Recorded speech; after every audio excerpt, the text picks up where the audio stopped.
Everyone, welcome back, or welcome if you're new here. Make sure to subscribe and let's jump into the video. So today I'm doing a medium coffin set. It's a mix of summer and fall. Honestly, we just need to start doing more fall sets right now because it's almost August and summer's practically over. So I think it's a great time to start getting in with these fall sets, But first and foremost, we need to do prep.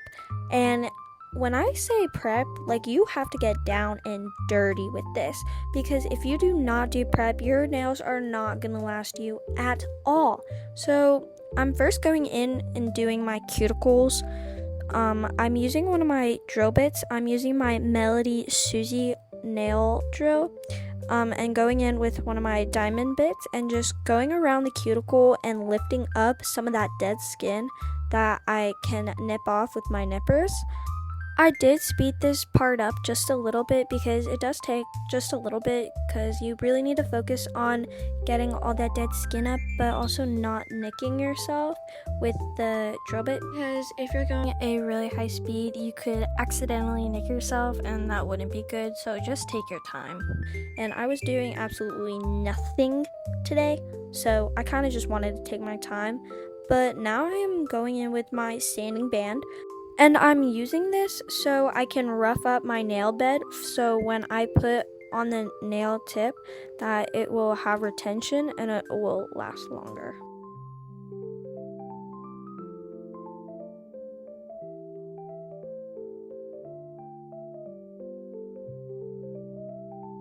I'm going in with a alcohol pad to remove all the dust and debris that was left on my nails after filing, and I'm going in with my Model 1's dehydrator. I love this stuff because it just works so well, and I love the satisfying part of it. And I'm gonna go in with also my Model 1's base coat, because this kind of works as a peel off base coat, and I found that this works so much better and helps my nails last so much longer with using a base coat for some reason. I'm now going in and sizing out my nail tips. I'm making sure that my nail fits sidewall to sidewall, because if you see any of your actual nail, then honey, it is not gonna work. But I also had a little bit bigger nail tips because I kind of ran out, because I really like using these. So I kind of filed down, and I'm using once again my dehydrator to etch the inside of it, so when you put it on, it kind of adheres more better to your actual nail. And I think that's also satisfying, to be honest. And I'm using my Model 1's gel glue, and I'm going to be flash curing my nails for 20 seconds. This blue light is really annoying, but y'all are going to have to deal with it because I couldn't get it any other way because the camera was also in the way. But yeah, I'm just gluing those on, and I kind of made my middle finger crooked, and there was a giant bubble. So, I ripped it off because I'm a perfectionist and I had to make it straight and non-bubbly. So y'all can just see here that once this one was done, I had to stop and take it off, and I got really close to the camera. So yeah, I had to fix that and re-glue it on, as you can see here. And then I just, everything else was fine after that one. I don't know what I did wrong with that one, but that happened. And then once I am done flash curing all of those, I will put it in my big lamp for 60, actually no, I did 90 seconds because I don't know, I just thought it would work better. But yeah, so I just finished gluing those on, and then I just cooked them in the big lamp for 90 seconds. After proudly not recording me cutting the nails, they are shaped and filed just a little bit. I went in back with my nail drill and sealed the cuticle. If you don't know what that means, it's basically where I take my nail drill and I go around the cuticle, kind of blending the natural nail and the fake nail together. And I also kind of like the C curve in my nails. I just found that out on my last set, so I kind of just added a little one to these nails because they are coffin. They aren't really supposed to have a C curve, but I think they look really cute with the C curve, to be honest with you. So once I was done sealing in the cuticle, I took some isopropyl alcohol and I got a little brush and I put some of the alcohol on it and rubbed it into the cuticle area of my nail, just so it kind of glues to my natural nail better, just so you can also have a little bit more of a stay on time. And you can see me doing that right here, going in with the pinky first, then the ring, then the middle, then the pointer, then the thumb. Obviously y'all should know your fingers.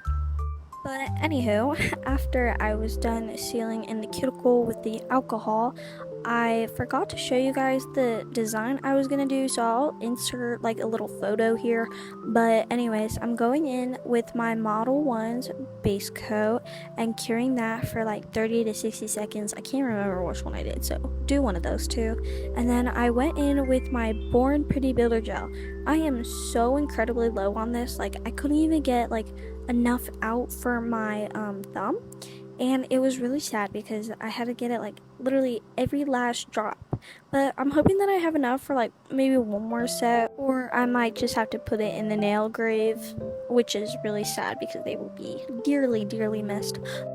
But I can always just buy a new one, which I will probably do because this helps out a lot of my sets, and a lot of my clients, they also really like builder gel sets without like the nail tip and whatnot. And this bottle is like really torn up. Like I had like there was an alcohol pad stuck to it and I couldn't get it off, but I had to get it off for this video so y'all can see the brand I was using. But yeah, it also is just super sticky because I'm pretty sure it like fell one time in my cart and like I forgot about it, I guess, and it just, you know, kind of leaked everywhere down the bottle, and it like almost dried, but you can't really dry gel polish without a lamp, so I really don't know. It was probably magic. For some reason, I have a lot of magic in my room, and I couldn't tell you what would happen to that bottle. And you can see my poor thumb being completely demolished with this gel because I could not get any out from the brush, and the brush was sticking to my nails.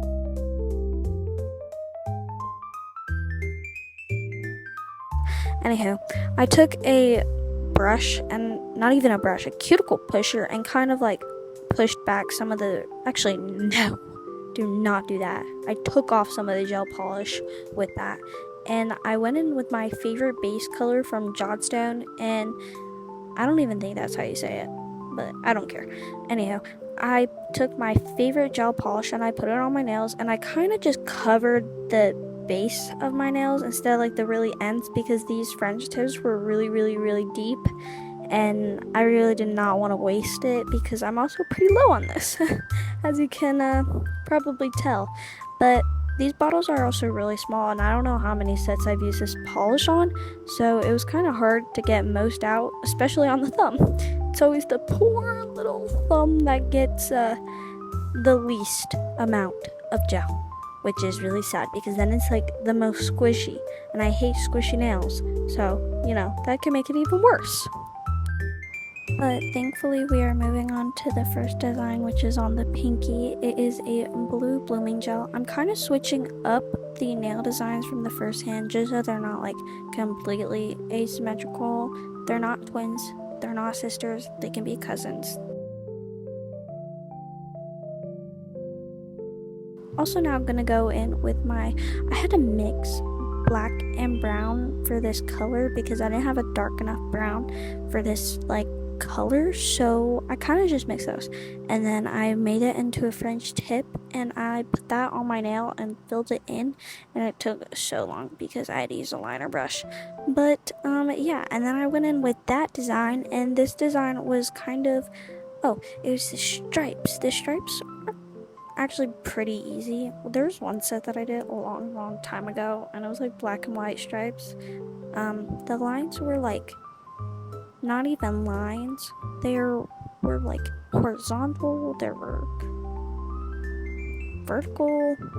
It was a hot mess, but I actually thought that this turned out pretty well, and not gonna lie, best set of lines I could ever do in my whole life. Even on myself. On my friends, I shake super bad, and like I can't move, or like pause, I move a lot. But with this, I'm pretty chill. I'm all alone in my room, so kind of have nothing to shake about, but gotta do that. And then I'm gonna go in with my blue again and go in with that fringe tip. And I'm pretty sure I was able to fill it in with like the actual bottle instead of a liner brush, because that took me forever. Like forever.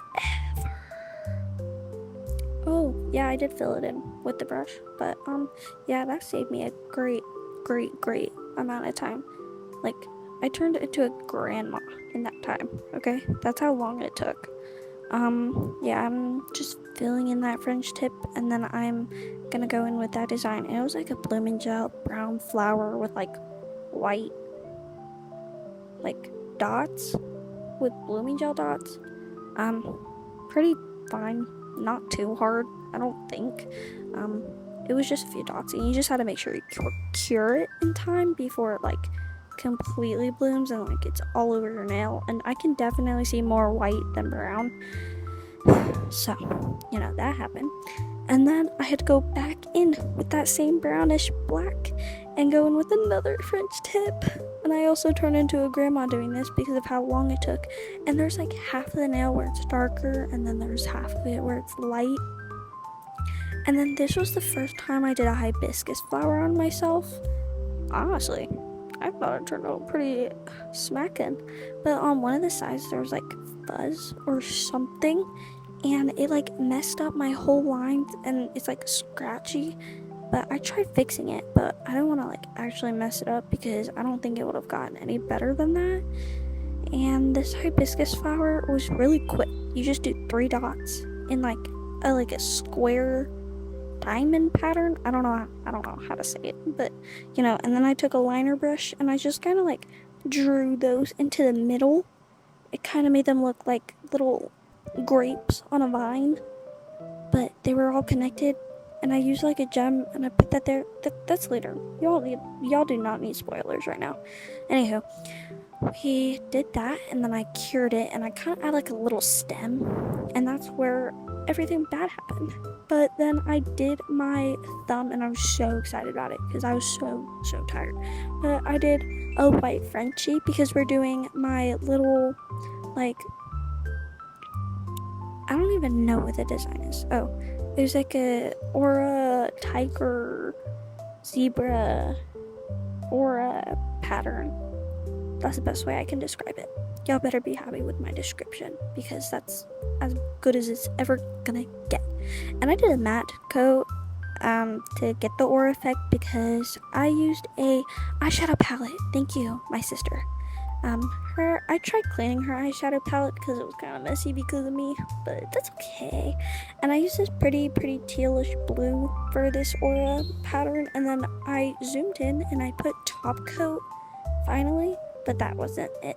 I had to do the brown patterns, and I was so sad because they weren't that hard, but I was just so tired. I just wanted to be done. I could have left it like that, but that was boring because every nail had a design on it. And had to finish what I started, which is good because it turned out really cute. So no lying.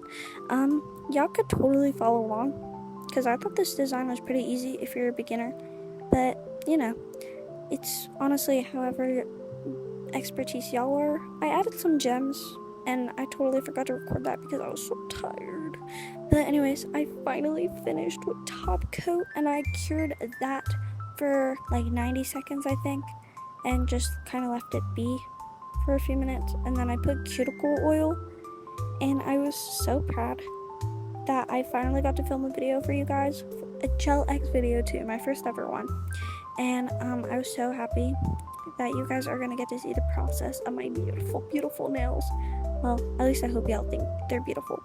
But anywho, here they are all done. I hope y'all like them because I do. Don't forget to like and subscribe, and I hope to see y'all in my next video.